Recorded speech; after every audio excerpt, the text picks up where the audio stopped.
ګوګوشته د خپلې جالې نه چې د یو زوړ توت د یوې پرې شوې څانګې په مونډ کې یې اچولې وه، دې مار یې په حیرانتیا مخامخ ورشو ته کتل او ساعت په ساعت به یې خپل دواړه ماشومان بچي د یوې نالیدلې ویرې د کبلې خپلې مینې ته راجوختول. ځکه چې نن ټول مارغان د طوطي او خارونه واخله تر ټپوس او کارغه پورې او ګونګي او ملا چرجک نه واخله تر چرچڼې او چیتي پورې په مخامخ میدان کې بې شمېره غونډ د چا د راتلو په انتظار کې ناست وو. ټولو مارغانو په ډېره تلوسه شیبه په شیبه اسمان ته کتل. د ګوګوشتکې زړه صبر نه شو او ورسره خوا کې په څانګه ناسته چرچڼې نه یې اخر تپوس وکړو: خورې دا څه چل دی؟ خیر خو دی چې دا ټول مارغان نن دغلته راغونډ دي، ولې ته نه یې خبر څه؟ چرچڼې هغې پورې وخندل: نه خورې، زه خو د هېڅ نه هم نه یم خبر. اوښکې د ګوګوشتکې په سترګو کې وګرځېدې. د کله نه چې د وړو پلار یو باز ظالم مات کړی دی، زه د کوره د ویرې پرونه راسې بهر نه یم وتلی. هسې نه چې لکه د وړو د پلار ما باندې هم څوک ظالم باز پیښ شي او ما ته مې کړي، نو دا ماشومان به د لږو تندو همدلته مړه شي. ګوګوشتکې په جړغوني اواز مرغۍ ته قصه تېره کړله: ښه خورې، دا خو ډېره د افسوس خبره ده، شاید چې مونږ هم الله تعالی د دوی د خېټې ډکولو دپاره پیدا کړي یو. د مرغۍ اوس ګوګوشتکې سره همدردي پیدا شوې وه. خدای دې مونږ د دې ظالمانو د ظلم نه خلاص کړي. خورې خو داسې نشي کېدی، که واړه کبان نه وې نو غټو به څه خوړل؟ ګوګوشتکې جواب ورکړو: خو په دې مې پوهه کړه خورې چې دغه غونډه څنګه ده. ګوګوشتکې بیا تپوس وکړو: وایي چې باچا صاحب شاهین به راځي او د نوي فرمان چې ورته نیو برډز آرډر وایي اعلان به کوي. مرغو لا خبره خلاصه کړې نه وه چې میدان کې ناستو مارغانو اسمان ته کتل شروع کړل. مرغۍ او ګوګوشتکې هم غوږونه تکې کړل. دا د هغه د راتلو زوږ دی. شور رو رو رانږدې کېدو او بیا ټولو سترګې پټې کړې او سرونه یې ښکته کړل. او طوطي چې د جلسې د سټیج واکمنو اعلان وکړو: ټیټ کړې سرونه، ښکته کړې نظرونه چې د مارغانو باچا ټولواکي اعلی حضرت شاهین ابن شاهین تشریف راوړي. او بیا ټولو د خوشحالۍ او یا د مجبورۍ نه وزرونه ووهل. مخکې شاهین، ورپسې د هغه وزیران بازونه، باخي او شکري په مزه مزه په خپلو خپلو ځایونو کېناستل. یوه ښه شیبه خو بلکل داسې خاموشي په میدان کې خوره شوه چې که ستنه هم په ځمکه پرېوتې وې نو هم به یې اواز ټولو اورېدلی وي. باچا سلامت چې ښه سا صورت شو نو غونډو مارغانو ته یې وکتل. ښاپیرک د یوې ونې څانګې پورې اویزانو، بل خوا د فلسفي ګونګي په خوا کې ملا چرجک په خپله لکه د دک اوږده مخوکه باندې څه حساب کتاب په ځمکه لګولو. کارغانو او ټپوسانو هم خپلو کې څه پس پس کول. چتې هم ټوپونه وهل، کله یو خوا کله بل خوا. خو چې یو شکري ورته په غوسه وکتل نو بس په هغه ځای لکه د بت ودرېدو.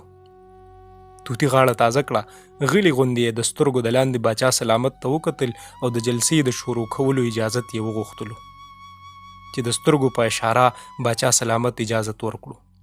طوطي وویل: ورونو، دا زمونږ دپاره د ډېر ویاړ او فخر خبره ده چې زمونږ په دې محفل کې نن باچا سلامت تشریف راوړی دی.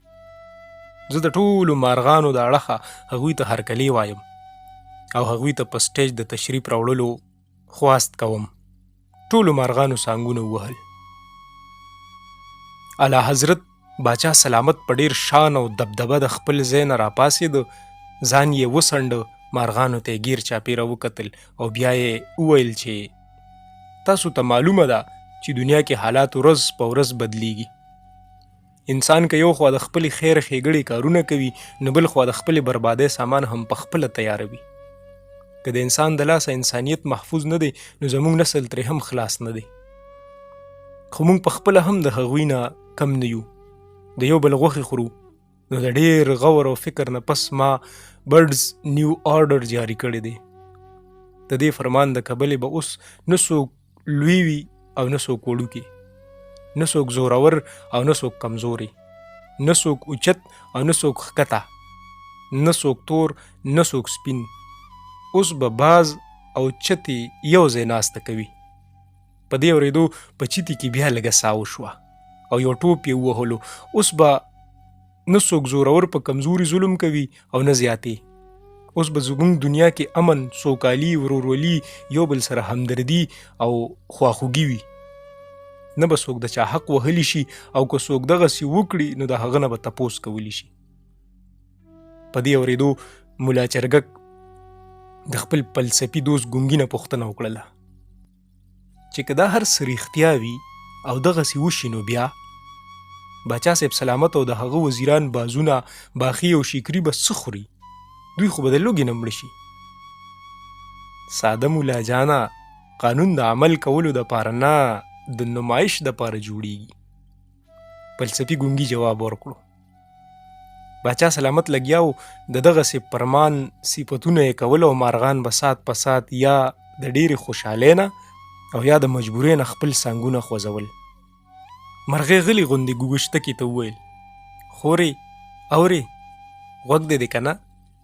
باچا سلامت څنګه ښه فرمان جاري کړو؟ او خورې خبرې خو یې ډېرې ښې وکړلې. زما د زړه نه خو سیله ویره لرې شوه. ګوګشتکې جواب ورکړو: خو که عمل پرې وشي که نه؟ ولې به پرې نه کېږي؟ دا خو شاهي فرمان دی، ټوکې خو نه وي. مرغۍ ګوګشتکې له تسلي ورکړله. د مارغانو په پړقار کې جلسه خوره شوه. ګوګشتکه د تیر شواروز راسې سره د ماشومانو بچو نهره ده. د هغې چې د باچا سلامت په فرمان څه لږې ډېرې لاړې تېرې شوې، د بچو دپاره د خوراک په تلاش کې د جلې نه والوتله، ځکه چې هغې سره اوس سویره ترخه نه وه. خو ساعت پس چې ګوګشتکه د ماشومانو دپاره د غنم وږې مخوکه کې نیولې واپس راغله، نو هغې ولیدل چې په هغې میدان کې کوم کې چې اوس جلسه وه، کارغان د خاپیرک نه لکه د قصابانو راتاو شوي او ټونګې یې پرې وهلې. هغې خپلې جالې ته وکتل چې خالي پرته وه. اول خو د هغې خیال راغی چې ګنې هغې لاره غلطه کړې ده، خو چې ورنږدې شوه نو د هغې د خپل ماشوم بچي ژړا تر غوږو شوله. هغې چې بره وکتل نو ماشوم بچي یې ټپوس په پنجو کې نیولې پاس د هغې په سر چورلېده او په مخامخ ونه کې ناست یو کارغه د هغې د بل ماشوم بچي په غوښو اخته و. په ګوګشتکه سر وګرځېده او د غنمو وږې د هغې د مخوکې نه پرېوته.